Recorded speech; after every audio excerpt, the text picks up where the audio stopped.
میں ہڑبڑا کر جاگی تھی اور فوراً اپنے بیٹے کے کمرے میں آئی تھی۔ میرا گھر چھوٹا تھا، لیکن میں نے بچوں کے کمرے الگ بنائے تھے تاکہ ہم سب کو تھوڑا سکون مل سکے۔ بچہ چھوٹا ہو یا بڑا، اسے کبھی نہ کبھی تنہائی چاہیے ہوتی ہے، اور میں اپنی اولاد کو فاصلہ دینے کی قائل ہوں۔ احمد گہری نیند سو رہا تھا۔ قریب آ کر میں نے اس کا ماتھا چھوا تو ابھی بھی تپ رہا تھا، یعنی بخار ٹوٹا نہیں تھا۔ میں اس کے پاس ہی بیٹھ گئی تھی اور اس کو دیکھتے ہوئے بولی، کیا ہو گیا ہے لڑکے تمہیں؟ بلا وجہ بیمار ہو گئے ہو۔ اب دیکھو، بہنیں بھی تمہاری ابھی تک نہیں آئیں، کب آئیں گی، کب تیار ہوں گی؟ ان لڑکیوں نے پریشان کر دیا ہے مجھے۔ گھڑی پر ایک نظر ڈال کر میں کچن میں آ گئی تھی۔ ارادہ جلدی جلدی ناشتہ بنانے کا تھا۔ صبح 5 بجے کی وہ بچیاں جاگی ہوئی تھیں اور پھر آتے ساتھ ہی جلدی جلدی تیار ہو کر سکول روانہ ہو جاتی تھیں۔ اگر ناشتہ وقت پر نہ ملے تو وہ بھوکی ہی چلی جاتی تھیں، اس لیے میں ہر چیز کا خیال رکھنا اپنا فرض سمجھتی تھی۔ اولاد کے لیے ماں باپ کو ہمیشہ ہی قربانی دینی ہوتی ہے، اور میں قربانی دینے سے پیچھے نہیں ہٹتی تھی۔ ناشتہ بناتے بناتے مجھے 7:45 ہو چکے تھے، مگر میری بیٹیوں کا نام و نشان نہیں تھا۔ میں پریشان ہو کر اب دروازے کے پاس آ کر کھڑی ہو گئی تھی۔ کچھ ہی دیر بعد وین آنے والی تھی اور یہ دونوں لڑکیاں ابھی تک نہیں آئی تھی۔ مجھے ٹینشن ہونا شروع ہو گئی تھی۔ وین والا بہت جلد باز انسان تھا۔ اس کا کہنا تھا کہ دیر کی گنجائش نہیں ہے، میرے ساتھ اور لڑکیاں بھی ہوتی ہیں، میں صرف آپ کی بیٹیوں کے لیے انتظار نہیں کر سکتا۔ حالانکہ میرے شوہر اس کو اکثر 1000 بڑھا کے دے دیا کرتے تھے، مگر اس کو کوئی فرق نہیں پڑتا تھا۔ وقت اور تیزی سے گزرتا جا رہا تھا اور اب پورے 8 بج گئے تھے۔ چند لمحے بعد وین آنے والی تھی۔ میں اب پریشان ہو کر گھر میں ٹہلنے لگی تھی کہ اتنی دیر کیوں ہو گئی۔ اکثر آدھا گھنٹہ وہ لوگ لیٹ ہو جاتی تھی، مگر پورا 1 گھنٹہ بیت گیا تھا۔ مجھے شوہر کی طرف سے بھی ٹینشن ہو رہی تھی، لازمی اب وہ مجھے ڈانٹیں گے۔ میں نے جب تمہیں منع کیا تھا کہ انہیں اکیلے نہیں بھیجنا، پھر تم نے اکیلے کیوں بھیجا؟ یہ سب باتیں اب میرے دماغ پر سوار ہونے لگی تھیں۔ 15 منٹ مزید گزرے تھے اور میرے سوچنے کے بالکل ٹھیک مطابق وین آ چکی تھی۔ آج وین والا بھی لیٹ تھا۔ اس نے جب گاڑی کا ہارن دیا، میں فوراً دروازے پر آئی اور اسے منع کر دیا کہ آج میری بچیاں نہیں جائیں گی۔ اس نے بھی بنا وجہ پوچھے گاڑی آگے بڑھا دی تھی۔ ایک لمحے کے لیے مجھے حیرانگی ہوئی تھی، لیکن میں اپنا سر جھٹک کر واپس اندر آ گئی تھی۔ کچھ دیر بعد میرے شوہر بھی جاگ گئے تھے، وہ بھی باہر آ چکے تھے اور مجھے اس طرح بے چینی سے برآمدے میں ٹہلتا دیکھ کر بولے، کیا ہوا؟ ایسے کیوں ٹہل رہی ہو؟ ناشتہ بنا دیا میرا؟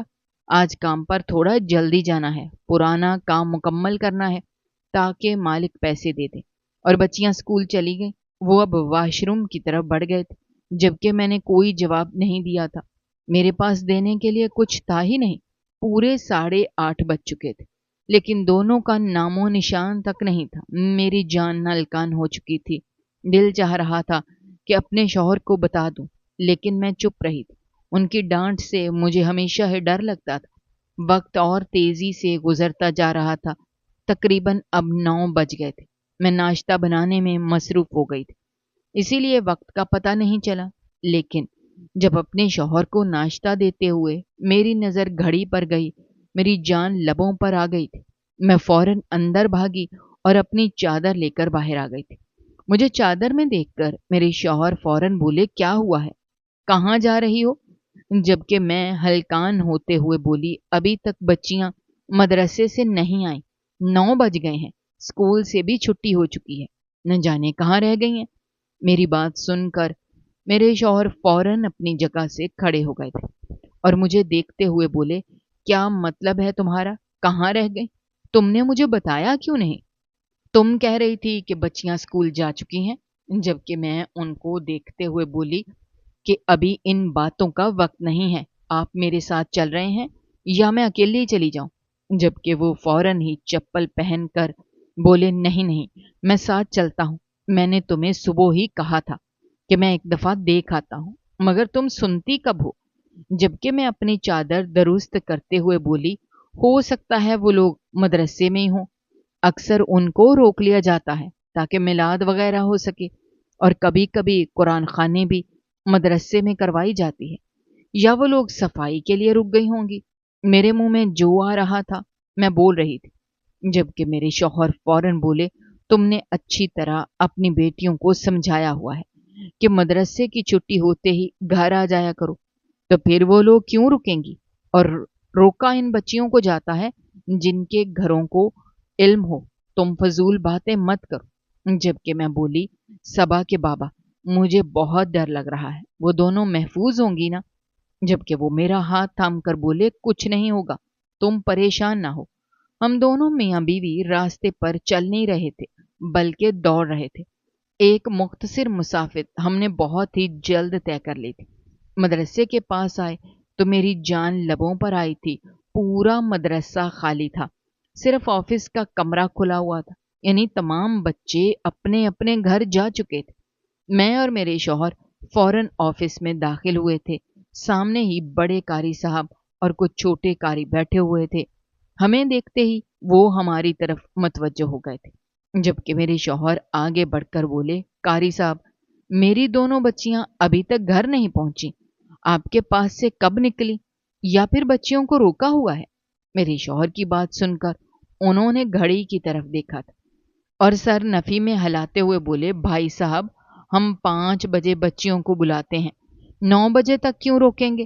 ہمیں معلوم ہے بچیاں اسکول جاتی ہیں، آپ اپنی بچیوں کے نام بتائیں، ہم حاضری رجسٹر میں پہلے دیکھ لیں کہ وہ آئی تھیں یا نہیں۔ جبکہ میں نے فوراً ان کا مکمل نام بتایا تھا۔ کچھ ہی دیر بعد چھوٹے قاری نے حاضری رجسٹر نکال لیے تھے اور میری دونوں بچیوں کے نام تلاش کر کے بولے، آج وہ دونوں مدرسے آئی ہی نہیں ہیں، حالانکہ انہیں سختی سے تاکید کی ہوئی ہے کہ وہ چھٹی نہیں کریں گی، کیونکہ وہ 14 سال کی ہو چکی ہیں اور ابھی تک ناظرہ میں اٹکی ہوئی ہیں۔ ان کی بات سن کر ایسا لگتا تھا جیسے کسی نے میرا دل مٹھی میں لے کر مسل دیا ہو۔ میرے شوہر بے یقینی سے بولے، ایسا ہو ہی نہیں سکتا، وہ دونوں 5 بجے گھر سے ہاتھ پکڑ کر نکلی ہیں، وہ یہاں کیسے نہیں پہنچی؟ آپ کو کوئی غلط فہمی ہوئی ہے یا حاضری لینے میں کوئی چوک ہوئی ہے؟ جبکہ وہ فوراً بولے، ایسا نہیں ہے، آپ کی بچیاں آئی ہی نہیں ہیں، اگر آپ کہیں تو میں آپ کو CCTV فوٹیج دکھا دیتا ہوں۔ ان کی بات سنتے ہی میں فوراً تڑپ کر بولی تھی، جی قاری صاحب، اگر ایسا ہو جائے تو میں آپ کی احسان مند رہوں گی۔ کچھ دنوں پہلے 2 بچوں کی آپس میں لڑائی ہو گئی تھی، جس میں ایک بچے نے دوسرے کا سر پھاڑ دیا تھا۔ یہی وجہ تھی کہ مجبوراً انہیں CCTV فوٹیج لگانا پڑا تھا تاکہ ہر وقت طلباء پر نظر رکھ سکیں۔ یہاں پر ہم پیسے بھی دیتے تھے، اس لیے ہر قسم کی سہولت موجود تھی۔ کچھ دیر تک وہ کمپیوٹر پر کچھ کرتے رہے، پھر ہمیں قریب بلا لیا۔ صبح 7 بجے کی فوٹیج انہوں نے چلائی تھی، ایک ایک کر کے بچیاں آتی جا رہی تھیں۔ تقریباً 7:15 تک بچیاں اندر داخل ہوتی رہی تھیں اور پھر دروازے بند کر دیے گئے تھے۔ ان میں ایک بھی چہرہ میری بیٹیوں کا نہیں تھا۔ اس کے بعد انہوں نے مکتب کی فوٹیج چلائی، جہاں پر کافی ساری لڑکیاں بیٹھی ہوئی تھیں۔ مجھے میری بیٹیوں کی جگہ کا معلوم تھا، مگر وہ دونوں جگہیں خالی تھیں۔ وہ کچھ کہتے اس سے پہلے ہی میری آنکھوں سے آنسو بہنا شروع ہو گئے تھے۔ دل اتنی تیز تیز دھڑک رہا تھا کہ میں اپنی کیفیت کسی کو بتانے کے لائق بھی نہیں رہی تھی۔ مجھے روتا دیکھ کر میرے شوہر میرے کندھے پر ہاتھ رکھتے ہوئے بولے، تم پریشان نہ ہو، ہم میری امی اور تمہاری امی کے گھر دیکھتے ہیں، ہو سکتا ہے بچیاں آج مدرسے جانے کے بجائے اپنی نانی یا دادی کی طرف چلی گئی ہوں۔ ان کی یہ بات سن کر ایک امید کی کرن میرے وجود میں پھوٹی تھی اور میں بنا کچھ بھی کہے مدرسے سے باہر آ گئی تھی۔ میرے شوہر بھی فوراً قاری صاحب وغیرہ کو خدا حافظ بول کر باہر آ گئے تھے۔ دل کی دھڑکن منتشر تھی۔ وہ میرا ہاتھ تھامے فوراً اپنی امی کی طرف بڑھے تھے، ساتھ ساتھ مجھے تاکید بھی کر رہے تھے کہ میں روؤں نہیں، رونے سے اب کچھ نہیں ہوگا، ہمیں ہمت کرنی ہوگی اور دعا کرنی ہوگی کہ ہماری بچیاں جہاں پر بھی ہوں محفوظ ہوں، ان کی عزتیں محفوظ ہوں۔ اور مجھے بس اسی بات کی پرواہ تھی۔ 14 سال کی وہ دونوں ہو چکی تھیں اور دونوں ہی بے حد خوبصورت تھیں۔ گاؤں میں 17 سال کی بچیوں کی شادی کروا دی جاتی تھی اور اس عمر سے لڑکیوں کے رشتے طے ہونا شروع ہو جاتے تھے۔ ایک مختصر مسافت طے کر کے ہم میری ساس کے گھر پہنچ گئے تھے۔ ہم دونوں میاں بیوی اندر داخل ہوئے تو اگلا لمحہ مزید پریشان کر دینے والا تھا۔ وہاں پر سب جاگے ہوئے تھے، لیکن ہماری بچیوں کا کوئی نام و نشان نہیں تھا۔ ان کا کہنا تھا کہ یہاں پر صبح صبح وہ کیوں آئیں گی، حالانکہ ہم تو اٹھتے ہی 9 بجے ہیں۔ ان کی بات بالکل درست تھی۔ یہ بات میرے دماغ میں مدرسے کے اندر نہیں آئی تھی۔ میری ساس مجھے بری طرح لتاڑتے ہوئے بولی، تمہیں اولاد کا کوئی ہوش ہی نہیں ہے؟ اگر تمہیں اپنی بچیوں کو صبح صبح روانہ کرنا تھا، ان کا بھائی بیمار تھا، تو تم پر لازم تھا کہ تم خود چھوڑ کر آتی، مگر نہیں، تمہیں نیند زیادہ ضروری تھی۔ ان کی بات سن کر مجھے اپنا آپ ختم ہوتا ہوا محسوس ہو رہا تھا۔ کہیں نہ کہیں وہ عورت بالکل ٹھیک بول رہی تھی۔ اگر میں اپنی نیند کو ترک کر دیتی تو آج میری بیٹیاں محفوظ ہاتھوں میں ہوتی، مگر مجھے میری نیند واقعی پیاری تھی، اس لیے انہیں دروازے سے ہی رخصت کر کے میں واپس اندر آ گئی تھی۔ میرے شوہر بھی جانا چاہ رہے تھے، لیکن میری کم عقلی کی وجہ سے آج ہم اس مصیبت میں پڑ چکے تھے۔ میری ساس مزید مجھے کچھ کہتی اس سے پہلے ہی میرے شوہر انہیں خاموش کرواتے ہوئے بولے، اماں پلیز، ابھی وہ بہت پریشان ہے، اس کی بیٹیاں لاپتہ ہیں، خدا را اپنی زبان کو آپ لگام دے۔ جبکہ میری ساس غصہ کرتے ہوئے بولی، میں کیوں چپ رہوں؟ اس عورت کی وجہ سے ہمارا خون لاپتہ ہے، خدا نخواستہ ان بچیوں کے ساتھ کچھ ہو گیا تو ہم کس کو منہ دکھائیں گے؟ ان کی بات سن کر مجھے مزید رونا آنا شروع ہو گیا تھا۔ خوف کے مارے میرا دل زور زور سے دھڑک رہا تھا، اور میں اپنے پروردگار سے بس ایک ہی دعا کر رہی تھی کہ اے میرے مالک، میری بیٹیاں جہاں پر بھی ہوں ان کی حفاظت کرنا، ان کی عزتوں کو محفوظ رکھنا۔ اگر انہیں کچھ ہو گیا تو ان کی پوری زندگی برباد ہو جائے گی۔ میرے شوہر میرا کندھا تھامتے ہوئے بولے، تم پریشان نہ ہو، ایسا کچھ نہیں ہوگا۔ کیا پتا ہمارے دلوں پر کیا گزر رہی ہے، ہم تمہاری امی کی طرف چلتے ہیں۔ میرے شوہر اپنی ماں کو بنا جواب دیے مجھے لیے باہر آ گئے تھے۔ میرا دل مزید بھاری ہو گیا تھا۔ وہ مجھے دیکھتے ہوئے بولے، کچھ بھی نہیں ہوگا، تم پریشان نہ ہو، مجھے پتا ہے تم نے نیند کی وجہ سے کچھ بھی نہیں کیا، نہ اس وجہ سے اپنی بیٹیوں کو اکیلے روانہ کیا تھا۔ وہ تو جاتی ہی رہتی ہیں، شاید اپنی کسی سہیلی کے پاس چلی گئی ہوں، یا پھر اب تمہاری امی ہیں، تمہاری بہنیں ہیں، کہیں بھی جا سکتی ہیں، ہو سکتا ہے اپنی پھپھو کی طرف چلی گئی ہوں۔ ابھی بہت گھر باقی ہیں، کسی نہ کسی گھر میں انہیں ہم ڈھونڈ ہی لیں گے، اور ان دونوں کا دماغ تو آج میں درست کروں گا۔ ان کی بات سن کر میری آنکھوں میں مزید آنسو بھر گئے تھے۔ میرے شوہر اپنے بیٹے سے زیادہ اپنی بیٹیوں سے محبت کرتے تھے۔ وہ دونوں جڑواں تھیں اور بے حد خوبصورت تھیں۔ ہم دونوں کچھ دیر بعد امی کے گھر پہنچ گئے تھے، مگر وہاں جا کر بھی ہمیں کچھ نہیں ملا تھا۔ میری ماں کی طبیعت بھی خراب تھی اور بھائی بھی کام پر نکل چکا تھا۔ صرف بھابھی ہی گھر پر ملی تھی۔ انہوں نے بھی ٹکا سا جواب دے دیا تھا کہ یہاں پر وہ کیوں آئیں گی، اور تمہیں اپنی بیٹیوں کا خیال رکھنا چاہیے تھا، بچیاں بڑی ہو رہی ہیں، اتنی صبح کے مدرسے میں لگایا ہی کیوں؟ اگر تم دوپہر کے مدرسے میں لگا دیتی تو آج یہ حادثہ نہ ہوتا، بچیاں روشنی روشنی میں جاتی اور روشنی میں پڑھ کر آ جاتی۔ بلا وجہ تم نے انہیں صبح کے مدرسے میں لگا دیا، اب نتیجہ دیکھ لو۔ میرے شوہر ان کو جواب دینا چاہتے تھے۔ میرے شوہر کو بالکل پسند نہیں تھا کہ کوئی میرے خلاف ایک لفظ بھی عطا کرے، مگر میں زبردستی ان کو کھینچ کر باہر لے آئی تھی۔ وہ مجھے دیکھتے ہوئے بولے، یہ طریقہ کار اچھا نہیں ہے، ان کے منہ میں جو آئے گا وہ بولتی چلی جائیں گی۔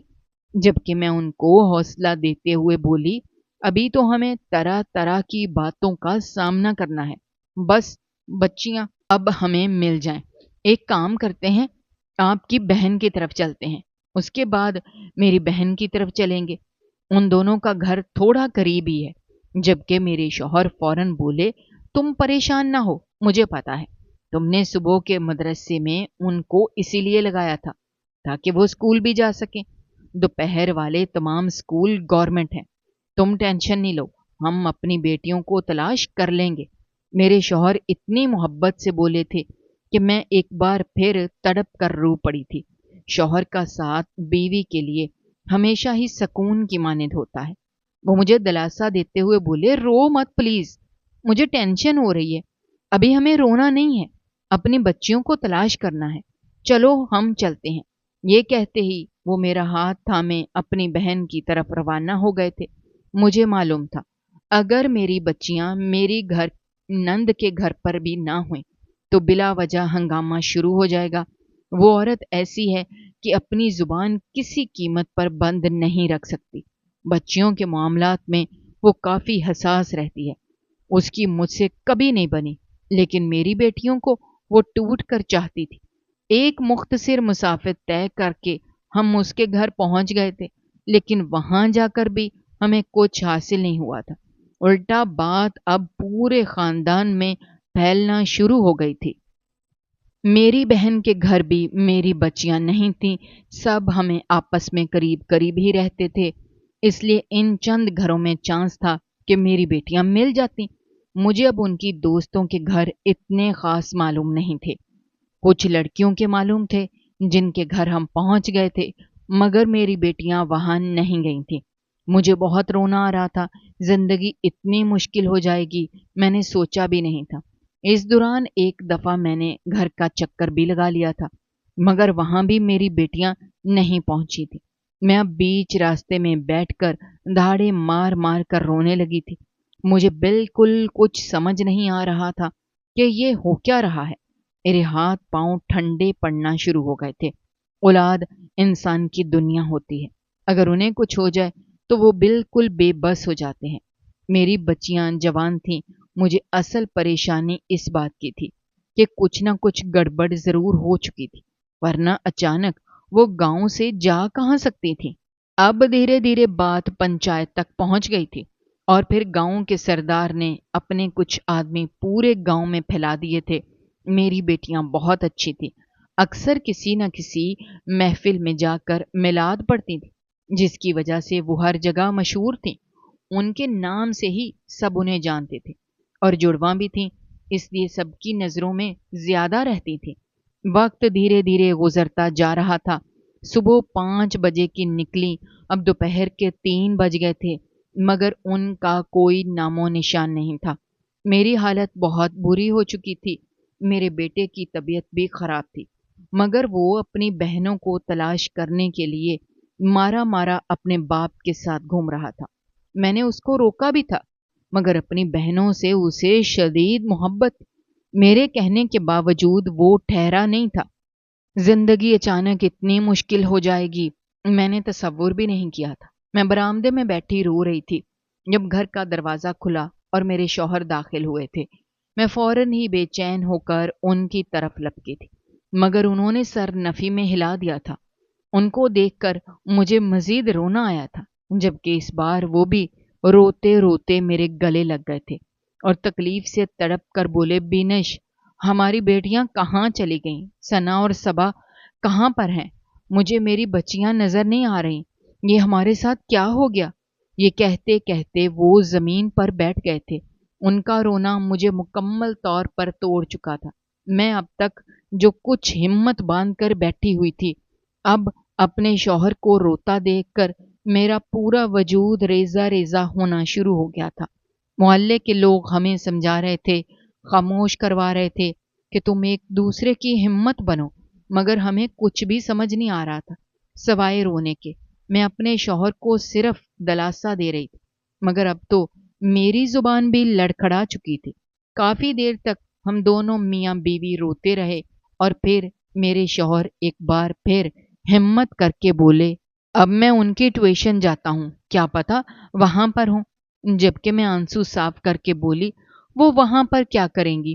ان کو پہلے گھر آنا تھا، ان کی کتابیں، ان کے کپڑے سب یہاں پر ہیں، وہ بنا ان تمام چیزوں کے ٹیوشن کیوں جائیں گی؟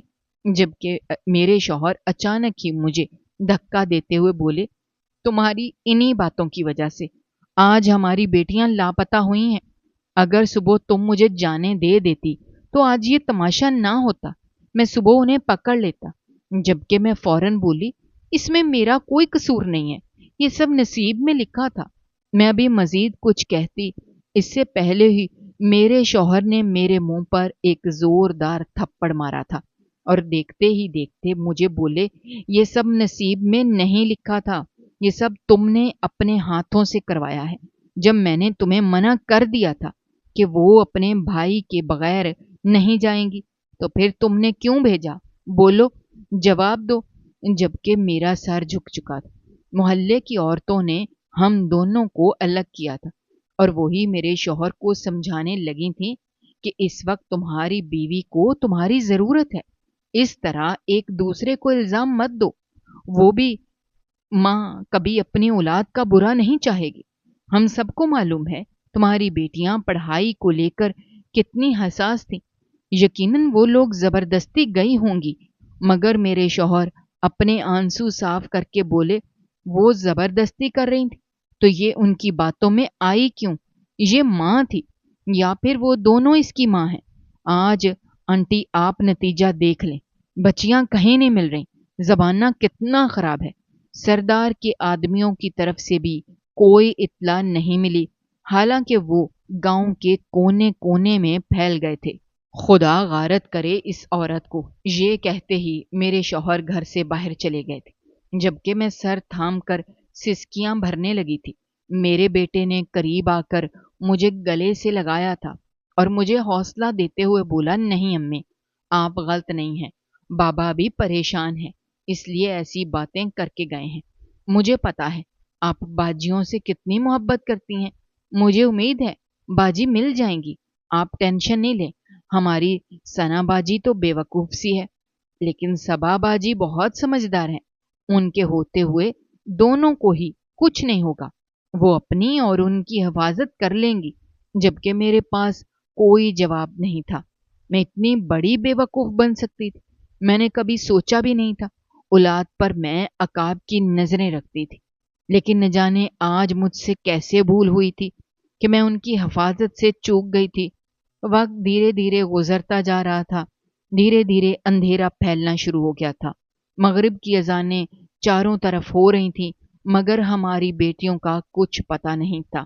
میں دیوانگی کے عالم میں دروازے پر بیٹھی بس رستے کو دیکھ رہی تھی اور دل میں دعائیں مانگ رہی تھی کہ میری بیٹیاں واپس آ جائیں، کیونکہ اگر آج ایک رات بیت گئی اور پھر ان کی واپسی ہوئی، مجھے معلوم تھا گاؤں کا ایک بھی فرد انہیں قبول نہیں کرے گا، بلکہ حکم کے مطابق یا تو ہمیں گاؤں بدر کر دیا جائے گا یا میری بیٹیوں کو درخت کے ساتھ باندھ کر سنسار کر دیا جائے گا۔ ہم ایک ایسے گاؤں میں رہتے تھے جہاں پر آج بھی پرانی روایات کو فوقیت دی جاتی تھی۔ وقت اور تیزی سے گزرتا جا رہا تھا جب اچانک ایک آدمی بھاگتا ہوا میرے دروازے پر آیا تھا اور چلاتے ہوئے بولا، تمہاری بیٹیاں مل گئی ہیں، وہ امجد کی فصل میں ہیں، جلدی آؤ۔ اس کے الفاظ نے گویا ایسا لگتا تھا جیسے نئی زندگی مل گئی ہو۔ میں بنا چپل کے اس کے پیچھے بھاگی تھی۔ اتفاقی طور پر میرے شوہر بھی دائیں جانب سے گھر ہی آ رہے تھے۔ اس کی بات سن کر وہ بھی ہمارے پیچھے بھاگے تھے۔ محلے کے کافی لوگ میرے ساتھ ہی اس طرف بڑھے تھے۔ دل اتنی زور زور سے دھڑک رہا تھا کہ میں کچھ کہہ نہیں سکتی تھی۔ جتنی شدت سے بھی میں بھاگ سکتی تھی میں بھاگ رہی تھی۔ کچھ ہی دیر بعد ہم امجد بھائی کی فصل کے قریب پہنچ گئے تھے۔ وہاں پر مردوں کی ایک بھیڑ جمع ہوئی تھی، سب گھیرا بنا کر کھڑے ہوئے تھے۔ مجھے بالکل سمجھ نہیں آ رہا تھا کہ یہ ماجرا کیا ہے۔ اگر میری بیٹیاں مل گئی ہیں تو ان کو گھیرے میں کیوں جمع کیا ہوا ہے؟ میں فوراً ہی مجمع چیر کر آگے بڑھی تھی اور اگلا لمحہ میری جان نکال چکا تھا۔ ایسا لگتا تھا جیسے کسی نے میرے قدموں تلے سے زمین کھینچ لی ہو، میری سانس چھین لی ہو، کیونکہ سامنے میری دونوں بچیاں مردہ حالت میں پڑی ہوئی تھیں۔ ان کے چہرے پر سفید کفن تھا۔ میں بالکل نڈھال ہو کر ان کے پاس گر گئی تھی۔ سفید کپڑے سے ان کے ہاتھ باہر نکل رہے تھے جو خون میں لت پت تھے۔ میرے شوہر بھی آ گئے تھے اور اپنی بیٹیوں کو اس حالت میں دیکھ کر وہ بھی زمین پر بے جان ہو کر گرے تھے۔ کچھ دیر تک ماحول بالکل سناٹے میں تھا اور پھر میرے شوہر ہمت کر کے آگے بڑھے تھے۔ میں یکٹک صرف ان دونوں کو دیکھ رہی تھی۔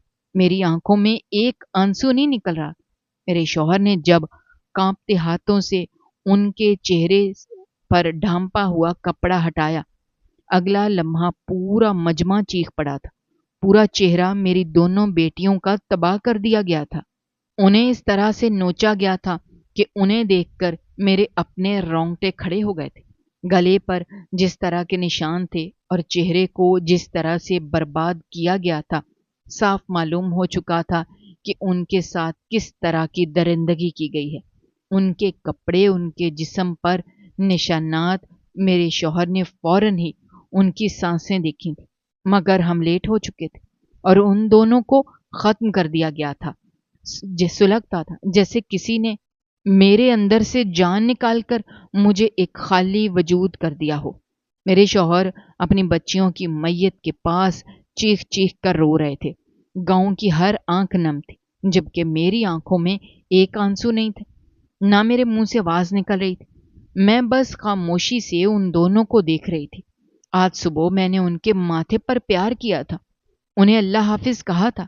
مجھے اب سمجھ آیا تھا کہ میری بیٹیوں نے مجھے جگایا کیوں تھا۔ شاید آخری بار وہ اپنی ماں سے ملنا چاہتی تھی، ورنہ عموماً جب وہ تینوں مدرسے جاتے تھے تو بنا خدا حافظ کے ہی چلے جاتے تھے، مگر آج کا دن کچھ الگ تھا۔ تھوڑی دیر بعد وہاں موجود مردوں نے شور کر دیا تھا کہ اب انہیں مردہ خانے بھیجنا چاہیے تاکہ ان کا غسل وغیرہ ہو اور رات میں ہی ان کو دفنا دیا جائے، کیونکہ ان کی حالت ٹھیک نہیں ہے۔ جبکہ میں اس بارے میں کچھ بھی نہیں بولی تھی۔ میری ساس، میری نند، میری بہن، میری ماں سب پہنچ گئے تھے۔ ان لوگوں نے مجھے بہت مشکل سے کھڑا کیا، جبکہ میں اپنے پاؤں پر کھڑی بھی نہیں ہو پا رہی تھی۔ ایسا لگتا تھا جیسے ٹانگوں میں جان ہی نہیں ہے۔ میرے شوہر کا حال بھی کچھ ایسا ہی تھا۔ ہم دونوں میاں بیوی بالکل بے جان ہو گئے تھے۔ اولاد کا صدمہ آسان نہیں ہوتا۔ محلے کے لوگوں نے میری بیٹیوں کو مردہ خانے میں منتقل کروایا تھا۔ میں اپنے گھر میں بالکل خاموش بیٹھی ہوئی تھی۔ کچھ عورتیں مجھے جھنجھوڑ رہی تھیں، مجھے تاکید کر رہی تھیں کہ میں رو لوں، لیکن میں کچھ نہیں بولی تھی، بس چپ چاپ بیٹھی ہوئی تھی۔ شاید جتنا میں نے رونا تھا، میں نے ان کی گمشدگی پر رو لیا تھا۔ میرے ذہن گمان میں بھی نہیں تھا کہ میری بچیاں مر جائیں گی۔ ہاں، یہ ضرور تھا کہ ان کی عزت پامال ہو سکتی ہے، مگر یہ ہرگز نہیں تھا کہ درندے انہیں ختم کر دیں گے اور اتنی اذیت ناک موت دیں گے۔ گاؤں کے سردار، ان کی بیوی اور ان کا پورا خاندان میرے گھر آیا ہوا تھا۔ مجھے سب دلاسا دے رہے تھے۔ سردار کی بیوی مجھے ہمت دے رہی تھی کہ حوصلہ کرو، اس طرح ہاتھ چھوڑ کر مت بیٹھو، مگر میرے پاس کوئی جواب نہیں تھا۔ بالکل چپ ہو کر میں بس ایک غیر مرئی نقطے کو گھورے جا رہی تھی۔ میرے بیٹے کا بخار شاید اپنی بہن کے صدمے سے اتر گیا تھا۔ وہ بھی بالکل چپ چاپ بیٹھا ہوا تھا۔ اس کے بھی ذہن گمان میں نہیں تھا کہ اس کی بہنوں کے ساتھ ایسا حادثہ ہو جائے گا۔ کچھ ہی دیر بعد آوازیں آنے لگیں کہ جنازے کو گھر لے جایا جا رہا ہے، جبکہ میں اپنی آنکھیں بند کر کے بیٹھ گئی۔ کانوں کو بھی میں نے سختی سے بند کر لیا تھا۔ دل کی دھڑکنیں اتنی منتشر تھیں کہ میں کسی کو کچھ نہیں بول پا رہی تھی۔ آنکھوں میں ہلکی سی نمی بھی نہیں تھی۔ کچھ ہی دیر بعد دونوں جنازے میرے گھر کے برآمدے میں رکھے ہوئے تھے۔ صبح جہاں میری بیٹیاں کھڑی ہوئی مجھ سے ضد کر رہی تھیں کہ ہمیں مدرسے جانا ہے، آج وہی جنازے تھے۔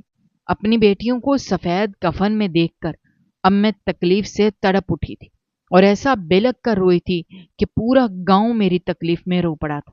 میں چیخ چیخ کر بولی تھی، خدا غارت کرے ان درندوں کو، میں کسی ایک کو بھی نہیں چھوڑوں گی، سب کو زندہ زمین میں گاڑ دوں گی۔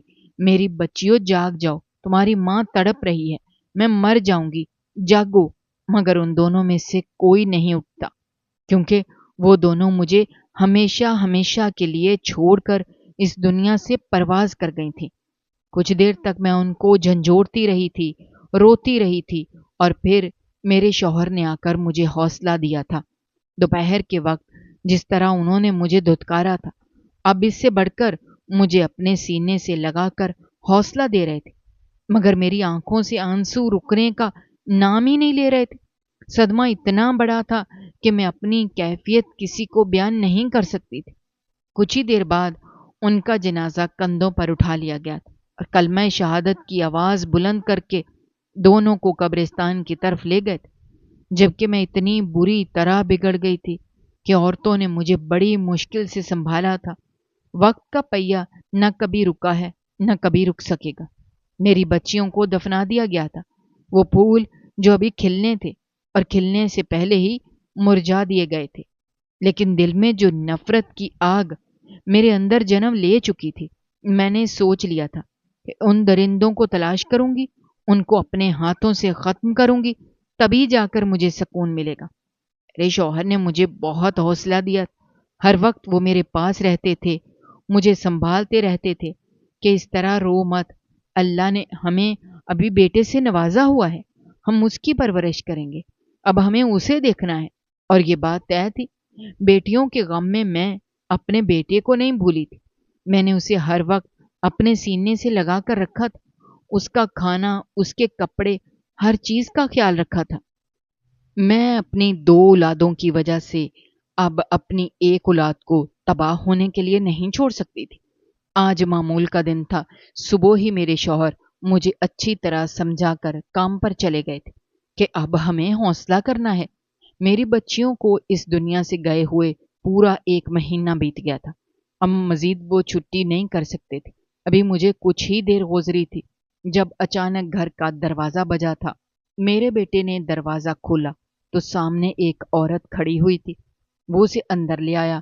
میں نے آج تک اس عورت کو نہیں دیکھا تھا، وہ میرے قریب ہی بیٹھ گئی تھی۔ میں کچھ کہتی اس سے پہلے ہی وہ بولی، میں اسی گاؤں کی ہوں، بہت افسوس ہوا جو تمہاری بیٹیوں کے ساتھ ہوا، خدا تمہیں صبر عطا کرے۔ لیکن یہ تو ہونا ہی تھا، مکافات عمل ہر انسان کی زندگی میں ہوتا ہے۔